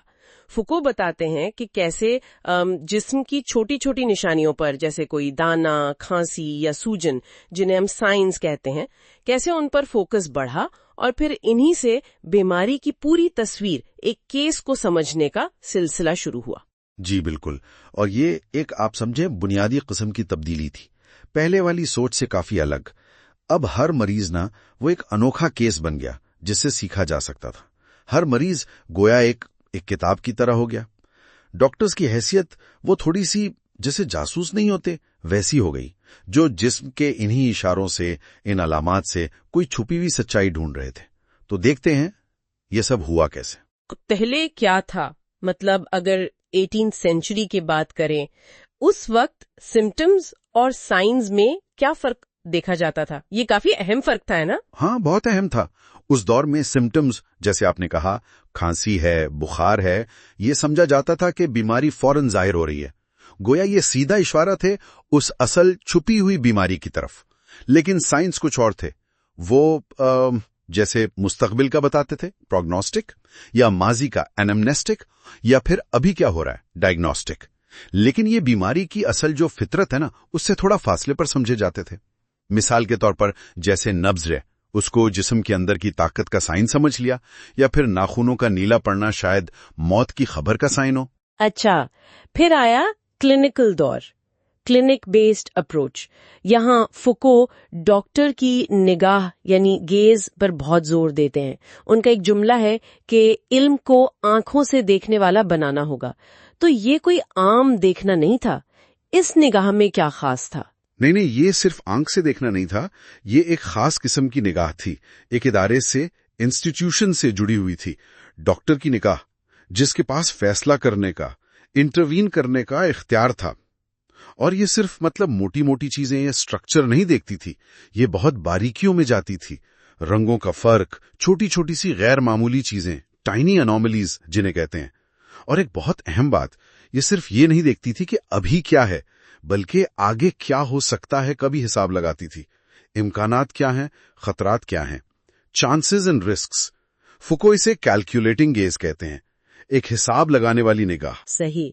और यहाँ से फिर वो सबसे बड़ी तब्दीली आती है जो फुको कहते हैं कि साइंस और सिम्टम्स का फर्क ही खत्म हो गया। ये तो बहुत बहुत बड़ी बात लगती है। बिल्कुल, यही असल पॉइंट है। अब सिम्टम खुद ही बीमारी की हकीकत बन गया। फूको कहते हैं सिम्टम्स का जो मजमुआ है वही चीज है जिसे बीमारी कहते हैं। अब बीमारी की कोई अलग से कोई छुपी हुई हकीकत सिम्टम्स के पीछे नहीं समझी जाती थी। जब कोई सिम्टम सेहत की नॉर्मल हालत से अलग दिखता तो बस वही साइन बन गया बीमारी की निशानी। और ये तब्दीली ये डॉक्टर की ज़हनी कोशिश का नतीजा थी।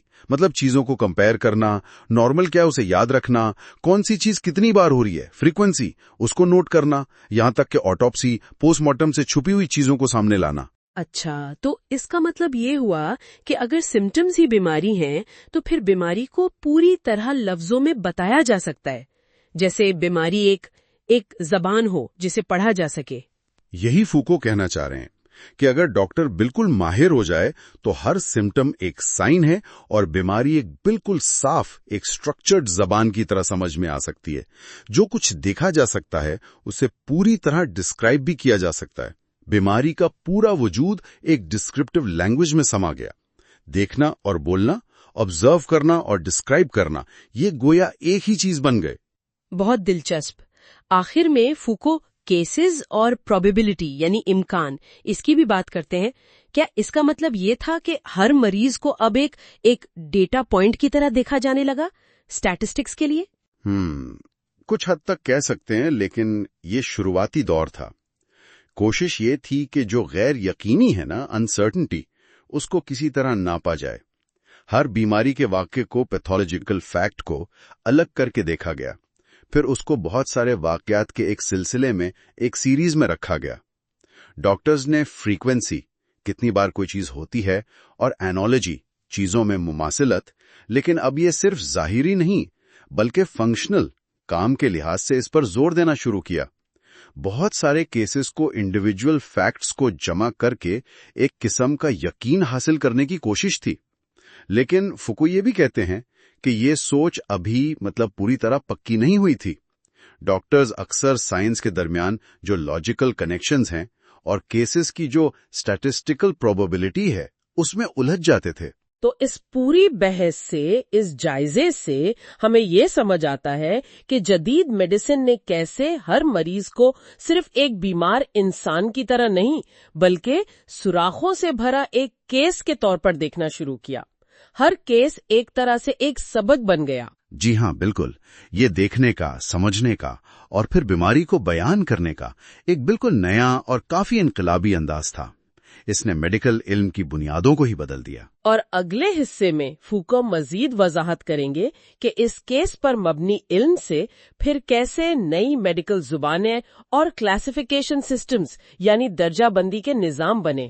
ہاں، لیکن ایک سوال یہاں چھوڑ جاتے ہیں سوچنے کے لیے کہ جب ہر بیماری اور ہر مریض ایک کیس بن جاتا ہے تو کیا اس پورے عمل میں انسانی تجربے کا وہ جو درد اور تکلیف مریض محسوس کرتا ہے اس کا کوئی اہم حصہ کہیں نظر انداز تو نہیں ہو جاتا؟ کبھی سوچا ہے کہ وہ وقت کب آیا جب ڈاکٹروں نے مریضوں کی باتوں سے زیادہ ان کے جسموں کو غور سے دیکھنا شروع کیا؟ ہاں، یہ ایک بہت اہم موڑ تھا۔ آج ہم مشیل فوکو کی مشہور کتاب the birth of the clinic کے ایک خاص حصے پر بات کر رہے ہیں۔ 7واں باب ہے سینگ اینڈ نوئنگ، یعنی دیکھنا اور جاننا۔ جی، فوکو اس میں یہی بتاتے ہیں کہ کیسے جدید کلینک میں مریض کی حالت کو دیکھنا وہی بیماری کو جاننے کی بنیاد بن گیا۔ یعنی پہلے جو مریض بتاتا تھا وہ اہم تھا؟ بالکل، پہلے ڈاکٹر زیادہ تر مریض کی کہی ہوئی باتوں پر، اس کے تجربے پر بھروسہ کرتے تھے، لیکن فوکو کہتے ہیں کہ جدید کلینک نے اس سوچ کو آپ کہہ لیں کہ بدل دیا۔ تو زور کس چیز پر آ گیا؟ زور آ گیا براہ راست مشاہدے پر، ڈائریکٹ آبزرویشن جسے کہتے ہیں، مطلب ڈاکٹر کا خود مریض کے جسم کو دیکھ کر، جانچ کر بیماری کو سمجھنا۔ تو یہ صرف ایسے ہی دیکھنا نہیں تھا، فوکو نے اس کے لیے خاص نام بھی استعمال کیا ہے، کلینکل نظر یا کلینکل گیز، ہے نا؟ جی ہاں، کلینکل گیز، یہ ایک آپ کہیں کہ ایک تربیت یافتہ نظر ہے۔ تربیت یافتہ مطلب ڈاکٹر کو سکھایا جاتا تھا کہ جسم کو کیسے پڑھنا ہے، جیسے کوئی ٹیکسٹ ہو، کوئی کتاب ہو، جسمانی نشانیاں، فزیکل سائنس تلاش کرنا جو اندر چھپی بیماری کی حقیقت بتائیں۔ اچھا، تو یہ تو ایک طرح سے طاقت کا کھیل بھی ہو گیا نا، کہ اب ڈاکٹر کی آنکھ زیادہ اہم ہے مریض کے اپنے احساس سے بھی زیادہ؟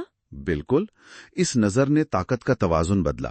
اب ڈاکٹر کی تربیت یافتہ آنکھ ہی جسم کی سچائی کی آپ کہہ لیں کہ حتمی گواہ بن گئی، مریض چاہے کچھ بھی محسوس کر رہا ہو یا بتا رہا ہو۔ یہ تو بہت ہی دلچسپ بات ہے۔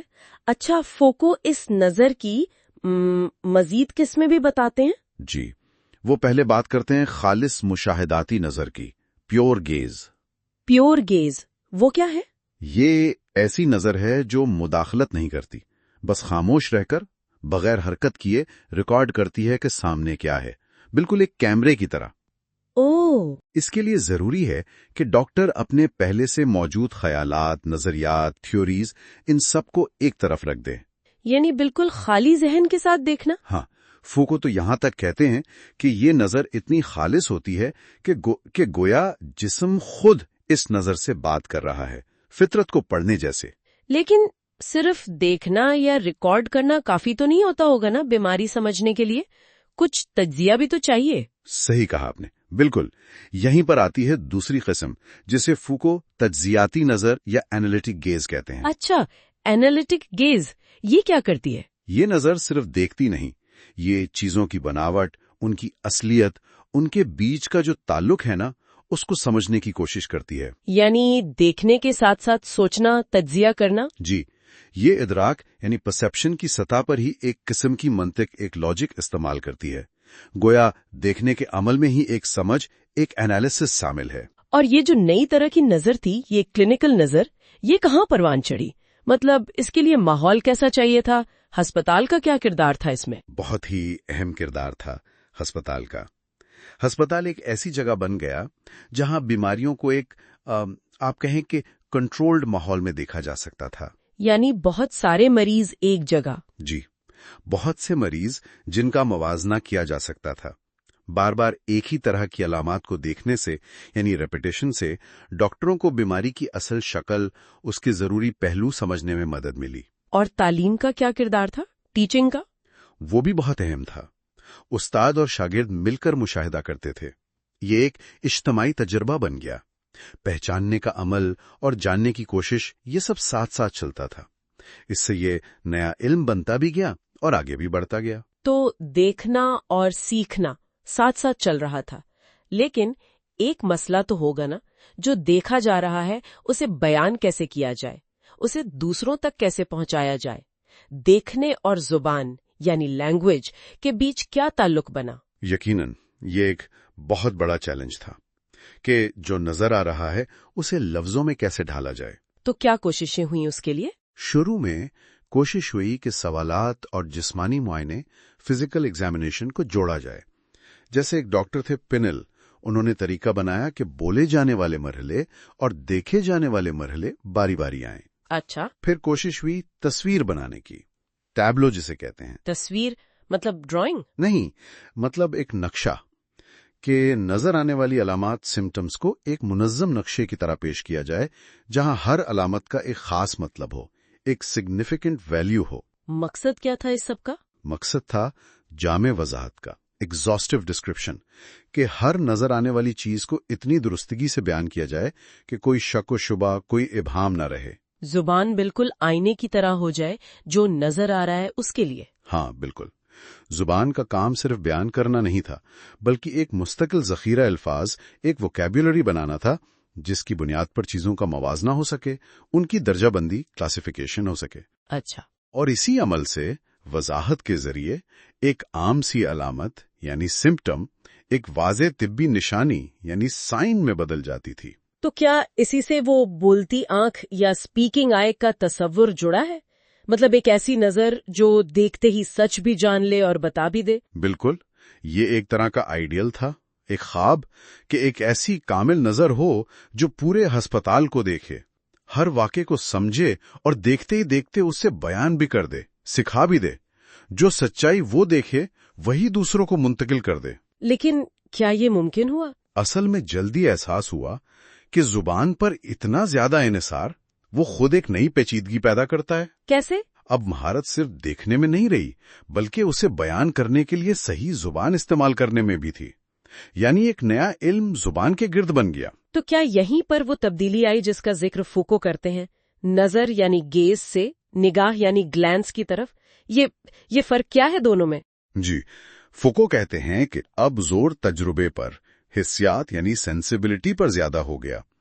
इल्म हवास यानी सेंसेस के जरिए हासिल होने लगा। हवास मतलब छूना, महसूस करना? हाँ, इसी से जुड़ा एक तस्वुर आया लेट एक्ट का। ये डॉक्टर की वो सलाहियत है जो तजुर्बे से आती है, एक तरह की आप कहें कि छठी हिस्स या इंट्यूशन। ये सिर्फ देखने से ज्यादा गहरी थी। तो गेज और ग्लैंस में क्या फर्क हुआ? जो नजर या गेज थी, हाँ। वो पूरे मैदान का जायजा लेती थी, पढ़ती थी, मालूमात जमा करती थी। लेकिन ये आहिस्ता आहिस्ता तेज फैसला कुन निगाह या ग्लैंस में बदल गई। अच्छा, ग्लैंस ये कैसी थी? ये निगाह पूरे मंजर का जायजा नहीं लेती। ये बिजली की तरह एक फैसला कुन नुक्ते पर टकराती है, एकदम तेज, खामोश और चीजों की गहराई में उतरने वाली। फुको कहते हैं ये छूने यानी टच के अमल से ज्यादा करीब है। वाह! और इस तेज निगाह ने तिब में क्या नया रास्ता खोला? इसने जिस्म की ठोस जगह, टैंजिबल स्पेस को खोल दिया। अब तवज्जो सिर्फ ऊपर ऊपर की अलामत पर नहीं रही। तो फिर किस पर गई तवज्जो? जिस्म के अंदर आज़ा यानी ऑर्गन्स में छिपे हुए राज, जख्म, बीमारी की असल वजूहात यानी कॉजेज और उनके मकामात यानी साइट्स, इन सब पर तवज्जो मरकूज हो गई। तो ये बहुत बड़ी तब्दीली थी। जी हाँ, ये तब्दीली हमें अलामात की तिब से उठाकर आज़ा, मकामात और वजूहात की तिब की तरफ ले गई, जो पैथोलॉजिकल एनाटमी यानी बीमारियों के जिस्मानी मुताले पर मबनी है। Pathological anatomy. जबरदस्त। तो खुलासा करें तो इस बाब में फोको ने ये दिखाया कि कैसे देखने का अमल यानी बसारत वो तिब्बी सच्चाई और इल्म का मरकज बन गई। बिल्कुल। और उसने न सिर्फ इलाज बदला बल्कि डॉक्टरों की सोच को भी गहराई से बदल दिया। जी, ऐसा ही है। और अगले बाब में फोको देखेंगे कि देखने के इस नए तरीके ने जबान और बीमारियों की दर्जाबंदी के निजाम, क्लासिफिकेशन सिस्टम्स को कैसे नई शक्ल दी। आखिर में एक सवाल जहन में आता है जिस पर शायद सुनने वाले गौर कर सकते हैं कि जब तिब्बी इल्म का इतना ज्यादा इन्हिसार नजर आने वाली चीजों पर हो तो क्या इससे बीमारी या तकलीफ के वो पहलू नजरअंदाज हो सकते हैं जो आसानी से दिखाई नहीं देते? ये एक बहुत अहम सवाल है गौर करने के लिए। आज हम मिशेल फूको की किताब the birth of the clinic के एक बहुत ही खास बाब पर बात कर रहे हैं। बाब 8, ओपन अप अ फ्यू कॉर्प्सेस, यानी चंद लाशें खोलो। जी, ये बाब तिब की तारीख में एक अहम मोड़ है, एक टर्निंग पॉइंट, जब डॉक्टरों ने बीमारी की असल जड़ तक पहुंचने के लिए मुर्दा जिस्मों को खोलना शुरू किया, पोस्टमार्टम या जिसे डाइसेक्शन कहते हैं। अच्छा, तो मतलब पहले सिर्फ बाहर की अलामतें देखते थे? हाँ, ज्यादातर। लेकिन फूको बताते हैं कि लाशों को चीर फाड़ कर देखने से ये समझ आई कि बीमारी असल में जिस्म के अंदर कहाँ है, किस गहराई में है। और ये सिर्फ कोई क्यूरियोसिटी, तजस्सुस नहीं था। असल मकसद था मौत से सीखना, उस इल्म से जिंदों का इलाज बेहतर करना। उसने मेडिसिन को एक नई गहरी समझ दी। लेकिन एक आम ख्याल ये भी सुनने में आता है कि शायद मजहबी या इखलाकी पाबंदियां थीं, जिसकी वजह से ये पोस्टमार्टम आम नहीं हुआ और पैथोलॉजिकल एनाटॉमी यानी बीमारियों की साख्त का इल्म रुका रहा। हाँ, ये एक बहुत आम गलत फहमी है। फूको इसे रद्द करते हैं। वो बताते हैं कि 18वीं सदी में मोगानी, हंटर, डिसॉल्ट जैसे बड़े डॉक्टर्स तो पोस्टमार्टम कर रहे थे।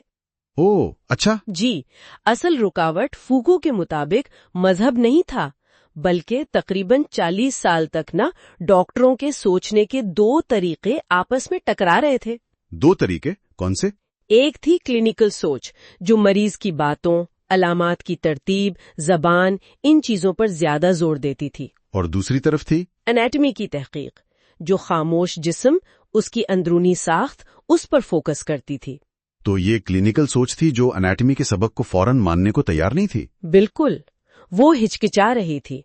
उनके लिए बीमारी वो थी जो मरीज बताता था या जो बाहर से दिखता था। अंदर क्या है वो इतना अहम नहीं समझा जा रहा था शुरू में। तो फिर ये जो सोच का टकराव था, ये खत्म कैसे हुआ? इस जमूद को किसने तोड़ा? क्या यहीं पर विषय यानी बिशात का किरदार आता है? बिल्कुल सही वक्त पर आपने बेशा का नाम लिया। बेशा ने मोरगाली के काम को ही आगे बढ़ाया, लेकिन क्लिनिकल तजुर्बे की बुनियाद पर। और उनका जो सबसे बड़ा इनकलाबी काम था वो था टिश्यूज का तज्जिया, टिश्यूअल एनालिसिस जिसे कहते हैं। टिश्यूज का तज्जिया यानी आज़ा, ऑर्गन्स के बजाय टिश्यूज पर तवज्जो। जी हाँ, उन्होंने जिस्म को सिर्फ दिल, जिगर, गुर्दे ऐसे आज़ा में नहीं देखा, बल्कि बुनियादी बनावटों में तकसीम किया। टिश्यूज में जैसे मुख्तलिफ किस्म की झिल्लियां, मेम्ब्रेन्स और दूसरी बनावटें। उन्होंने ऐसी कोई 21 बुनियादी टिश्यूज की पहचान की। 21? अच्छा, तो इसका फायदा क्या हुआ? इससे ये जबरदस्त ख्याल सामने आया कि मुख्तलिफ आज़ा जो दिखने में अलग हैं, अगर उनमें एक ही किस्म का टिश्यू मौजूद है तो उनमें एक जैसी बीमारी भी हो सकती है।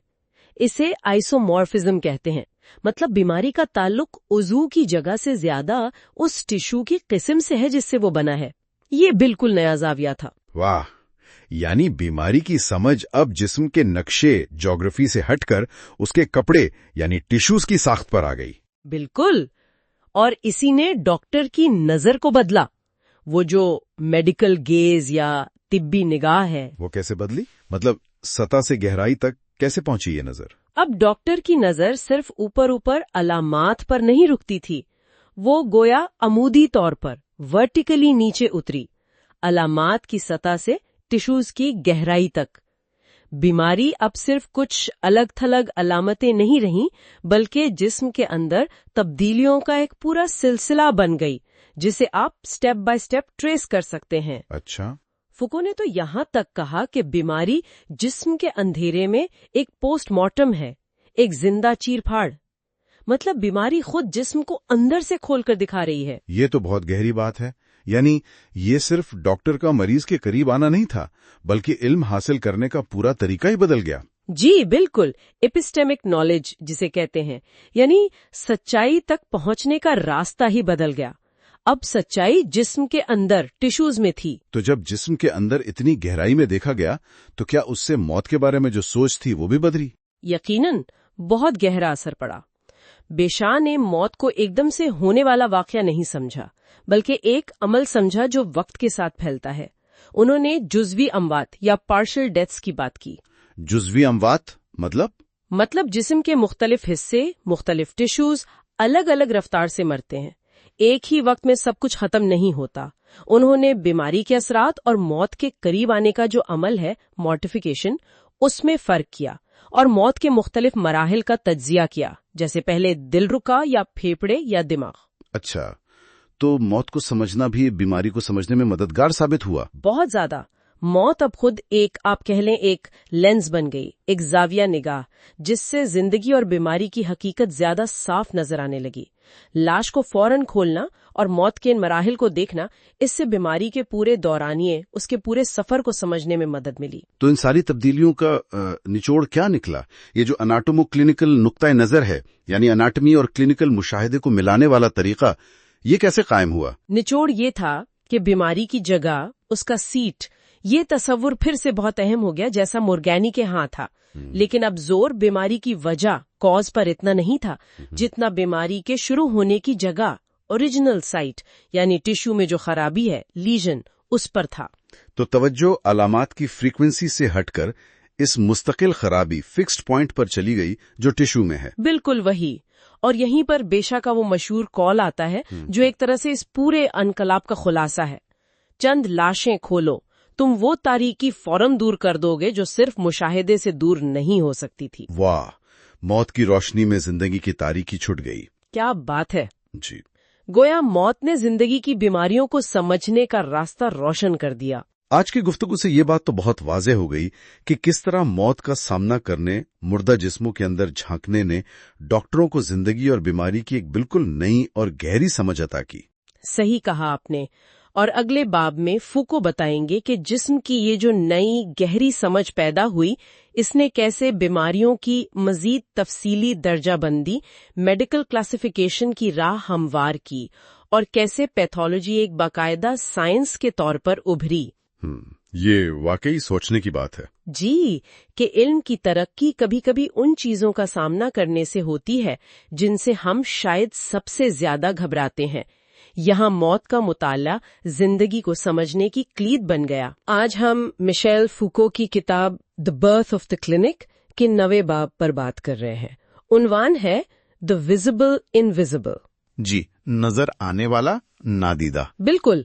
ये बाब एक बहुत दिलचस्प सवाल उठाता है ना, कि डॉक्टर इन चीजों को कैसे समझते हैं जिन्हें वो बराह रास्त देख नहीं सकते। हाँ, जैसे अंदर कोई बीमारी हो या दर्द, वो कैसे जानते हैं कि क्या हो रहा है? तो फिर वो इन्हिसार करते हैं नजर आने वाली अलामात पर। जी, फूको यही बताते हैं कि तिब ने कैसे कोशिश की मुशाहिदे के जरिए, मुवाजने से और मंतिक से, कि बीमारी के जो छुपे हुए पहलू हैं, जैसे अंदरूनी आज़ा या कोई नुकसान, बिल्कुल, उन नादीदा चीजों को किसी तरह मरई बनाया जाए, यानी देखने के काबिल। अच्छा, तो डॉक्टर ने जोड़ना शुरू किया सतह पर जो नजर आ रहा है उसे अंदर की हालतों से। जी, यही वो क्लिनिकल गेज या तिब्बी निगाह है जिसकी फूको बात करते हैं। ये सिर्फ आंखों से देखना नहीं है। ये तो एक ज़हनी अमल भी हुआ, फिर तरबियत और तजर्बे से आता है। बिल्कुल। तो ये तब्दीली कैसे आई? पहले क्या होता था? हाँ, पहले बीमारी को कैसे देखते थे? देखिए, पहले जमाने में बीमारी को बुनियादी तौर पर बस जाहिरी अलामात का एक मजमुआ समझा जाता था, सिम्टम्स जिसे कहते हैं। जैसे बुखार हो गया, खांसी हो गई। हाँ, बस यही बीमारी की पहचान थी। डॉक्टर ज्यादातर मरीज जो बताता था उसी पर इन्हिसार करते थे। अच्छा, तो मरीज का तजुर्बा अहम था, लेकिन फिर आपने जिक्र किया था पैथोलॉजिकल एनाटॉमी का, उसने तो सब बदल दिया होगा। ओह बिल्कुल, पैथोलॉजिकल एनाटॉमी यानी बीमारियों को समझने के लिए जिस्म की साख्त का मुताल्ला, खासतौर पर मौत के बाद पोस्टमार्टम के जरिए, यानी ऑटोप्सी। जी, ऑटोप्सी। उसने तो सोच का रुख ही बदल दिया। अब तवज्जो वो जाहिरी अलामात से हट गई। और कहाँ चली गई? अब तवज्जो जिस्म के अंदर, टिश्यूज में, आज़ा में जो असल खराबी है, जो जख्म है, जिसे लीजन कहते हैं, उस पर मरकूज हो गई। यानी अब असल बीमारी वो थी जो अंदर छुपी थी, चाहे मरीज कुछ भी महसूस कर रहा हो। बिल्कुल, आप कह सकते हैं कि जिस्म एक किस्म की किताब बन गया जिसमें असल जवाब वो लीजन छुपा था। वाह, इसकी कोई मिसाल दे सकते हैं? जी, जैसे फेफड़ों की बीमारी थी, थीसिस या कंजम्पशन जिसे कहते थे, पुराने वक्तों में टीबी के लिए इस्तेमाल होता था। अच्छा। पहले इसकी तशखीस बस बुखार, खांसी, वजन कम होना, इन आम अलामात पर होती थी। लेकिन फिर लाइनिंग जैसे डॉक्टर आए, उन्होंने मखसूस निशानियां या साइंस तलाश की, जैसे पेक्टोरोलॉजी। पेक्टोरोलॉजी یہ کیا ہے؟ یہ وہ کیفیت ہے جب آپ اسٹیتھوسکوپ سینے پر رکھتے ہیں تو مریض کی آواز پھیپڑوں کے اندر سے آنے کے بجائے ایسے لگتی ہے جیسے وہ سیدھا آپ کے کان میں بول رہا ہے۔ اچھا، یہ اس بات کا نشان تھا کہ پھیپڑوں کا کوئی حصہ ٹھوس ہو گیا ہے، جو ٹی بی میں ہوتا ہے۔ یہ اندرونی خرابی یعنی لیژن کا براہ راست ثبوت تھا، کھانسی سے کہیں زیادہ پکا ثبوت۔ تو گویا ڈاکٹر اب جسم کے اندر جاسوسی کر رہے تھے، شواہد ڈھونڈ رہے تھے۔ ایک طرح سے جی۔ اور اس سب میں موت کا کیا کردار تھا؟ یہ بات تھوڑی عجیب لگتی ہے کہ موت کو طبی علم میں اتنی اہمیت مل گئی۔ یہ واقعی ایک حیران کن نکتہ ہے، لیکن پوسٹ مارٹم وہ بیماری کی اصل حقیقت کو سمجھنے کا آپ کہہ لیں حتمی ذریعہ بن گیا۔ کیونکہ موت کے بعد ہی وہ اندرونی لیژن واضح نظر آتا تھا۔ بالکل، اور فوکو کا نکتہ یہ ہے کہ جب موت نے بیماری کی اصل شکل دکھا دی تو ڈاکٹروں نے زندہ مریضوں میں بھی اسی اندرونی خرابی کو تلاش کرنا شروع کر دیا۔ اچھا، گویا موت نے بیماری کو سمجھنے کا ایک نیا راستہ کھول دیا، زندگی میں بیماری کو دیکھنے کا راستہ۔ تو فوکو کا یہ جملہ کہ ہم اس لیے بیمار نہیں ہوتے کہ مر جائیں، بلکہ ہم بیمار ہو سکتے ہیں کیونکہ ہم مر سکتے ہیں، اس کا یہ مطلب ہے کہ مرنے کا امکان ہی بیماری کو ایک قابل شناخت چیز بناتا ہے۔ جی، ایک طرح سے موت کے بعد جو حقیقت نظر آتی ہے اسی نے زندگی میں بیماری کو ایک ٹھوس اندرونی حقیقت کے طور پر سمجھنے میں مدد دی۔ اور اسی سے وہ ڈی جنریشن کا تصور آیا۔ ہاں، کہ ٹیشوز وقت کے ساتھ یا بیماری سے خراب ہوتے ہیں اور یہ زندگی کا حصہ ہے جو موت کی طرف لے جاتا ہے، چونکہ یہ خرابی اندرونی تھی۔ تو اس سے کسی نہ کسی طرح دیکھنے کی ضرورت پڑی۔ بالکل۔ تو اگر بیماری اندر چھپی ہے اور موت ہی اسے پوری طرح دکھاتی ہے تو زندہ مریض میں ڈاکٹر کیسے دیکھتے تھے؟ یہیں پر نئی ٹیکنیکیں آئیں۔ یقیناً ضرورت ایجاد کی ماں ہے، جیسے اوین بروگر نے پرکشن کا طریقہ نکالا۔ پرکشن یعنی وہ انگلیوں سے تھپکی دینے والا طریقہ؟ جی، سینے پر ہلکی تھپکی دے کر آواز سے اندازہ لگانا کہ اندر کیا ہے، بالکل جیسے آپ کسی ڈھول نہ بیرل کو بجا کر دیکھتے ہیں کہ خالی ہے یا بھرا۔ اچھا، آواز کی تبدیلی سے پتہ چلتا تھا کہ پھیپھڑوں میں ہوا ہے یا پانی؟ ہاں، یا کوئی اور ٹھوس چیز۔ اور پھر آیا سب سے مشہور آلہ، لائنک کا اسٹیتھوسکوپ۔ جی ہاں، اسٹیتھوسکوپ۔ یہ تو واقعی انقلابی تھا۔ اس نے نہ صرف ڈاکٹر کو جسم کے اندر کی آوازیں سننے کے قابل بنایا، دل کی دھڑکن، سانس کی آوازیں، بلکہ اس نے وہ سماجی مسئلہ بھی حل کیا جو براہ راست جسمانی رابطے سے پیدا ہوتا تھا، خاص طور پر خواتین مریضوں کے ساتھ۔ بالکل۔ اب ڈاکٹر سینے پر کان رکھے بغیر بھی اندر کی آوازیں سن سکتا تھا۔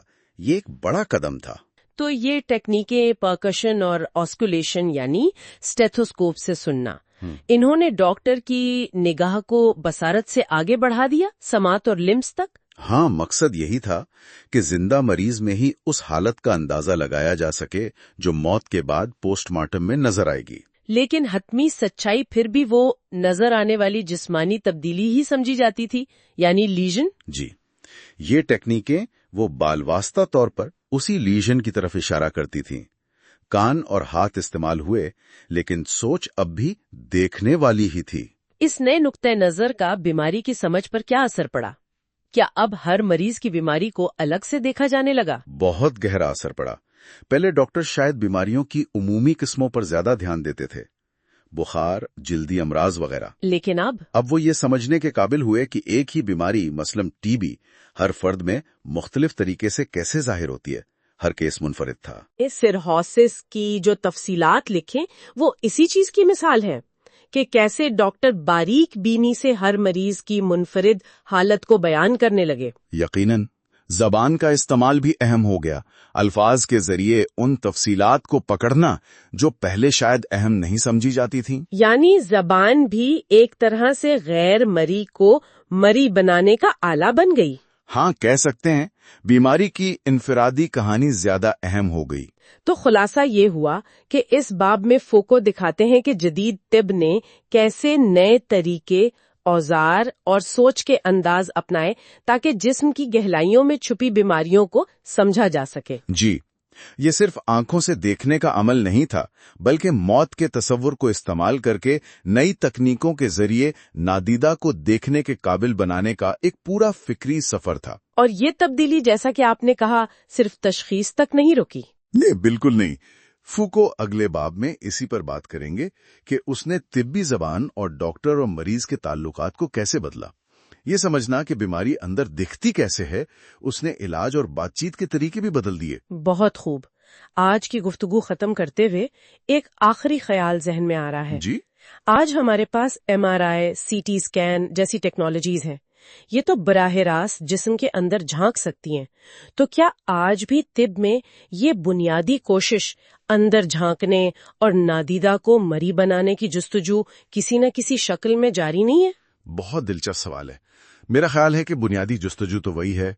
औजार बदल गए हैं, टेक्नोलॉजी बहुत आगे चली गई है, लेकिन वो कोशिश कि जो नजर नहीं आ रहा उसे समझा जाए, उसे देखा जाए, वो आज भी तिब के मरकज में है। सोचने की बात है। आज हम मिशेल फूको की मशहूर किताब क्लिनिक की पैदाइश, इसके 10वें बाब पर बात कर रही हैं। जी, बुखारों का बहरान यानी क्राइसिस इन फीवर्स। बिल्कुल। ये बाब ना इस बारे में है कि तिब में एक बहुत ही आम चीज यानी बुखार, उसको समझने का अंदाज कैसे बदला।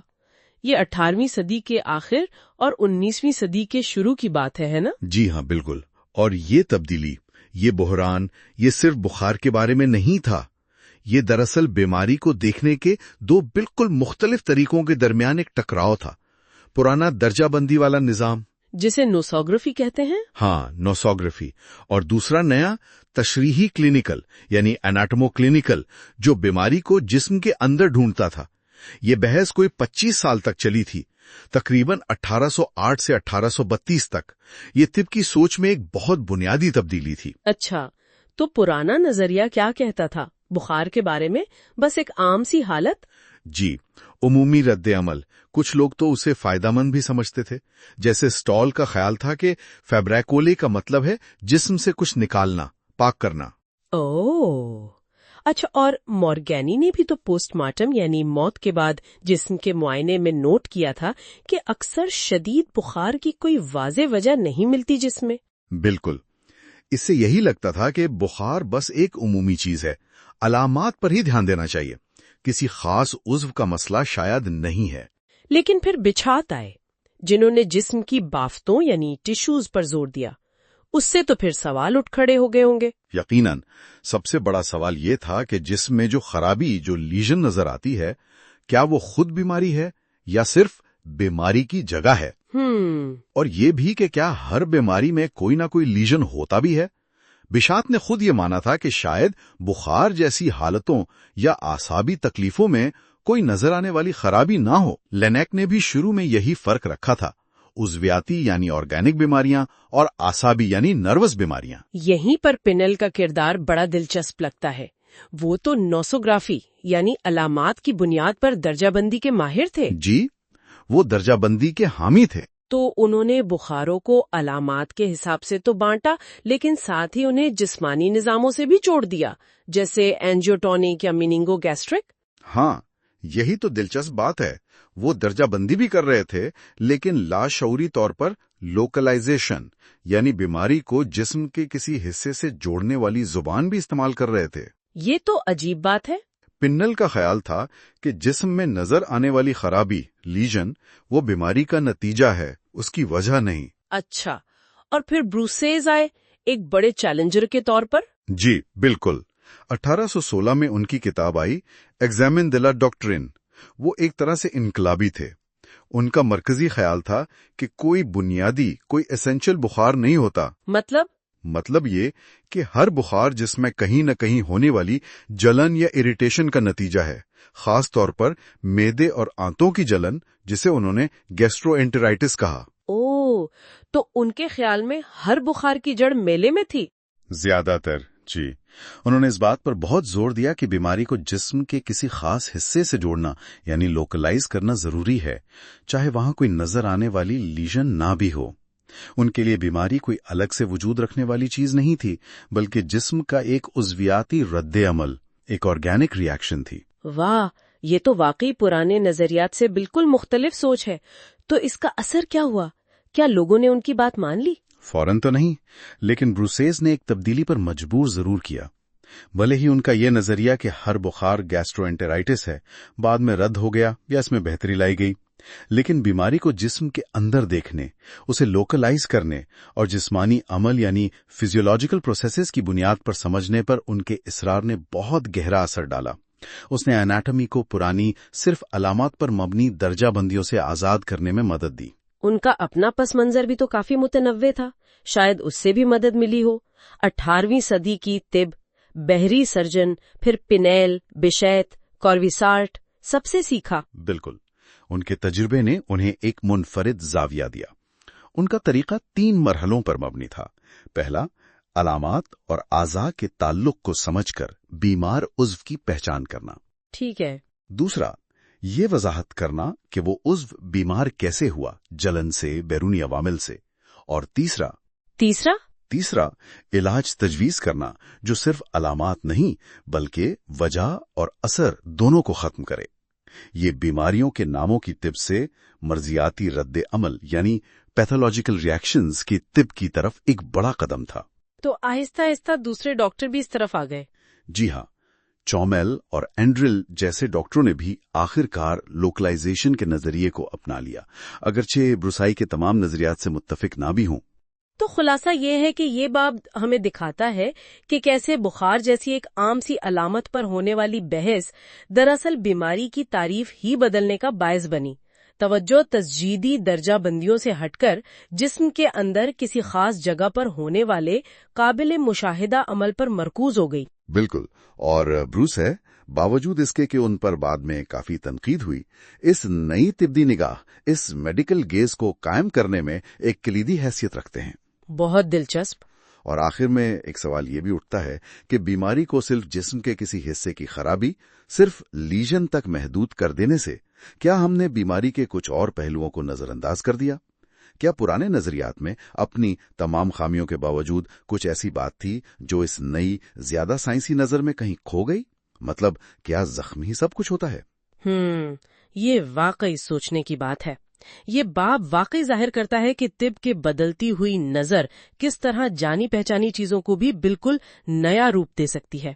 जी, अगली बार हम देखेंगे कि ये नई दर्जाबंदियां और ये नई निगाह तिब्बी तशखीस के मुस्तकबिल को कैसे तश्कील देती हैं और जुबान कैसे मेडिकल फील्ड का एक लाजमी औजार बनती है। आज हम मिशेल फुको की मशहूर किताब है ना, the birth of the clinic, उसके बिल्कुल आखिरी हिस्से यानी कंक्लूजन पर बात कर रही हैं।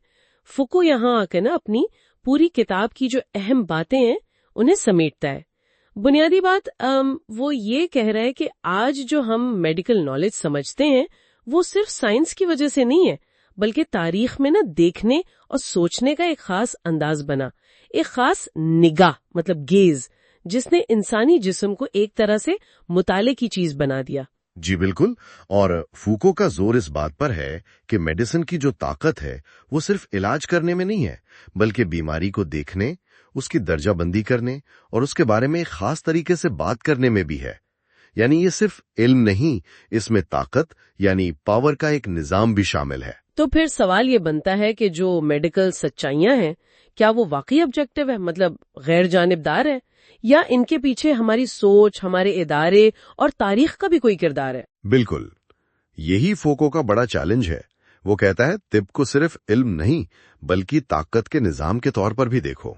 ये बात तो बड़ी दिलचस्प है। फुको कहता है कि ये तब्दीली सिर्फ ये नहीं थी कि साइंस बेहतर हो गई, बल्कि असल में देखने के अंदाज ही बदल गए। वो इसे बीमारी की एक नई नहवी तंजीम नौ कहता है, सिंटैक्टिकल रीऑर्गेनाइजेशन, मतलब बीमारी को समझने और बयान करने का पूरा तरीका ही बदल गया।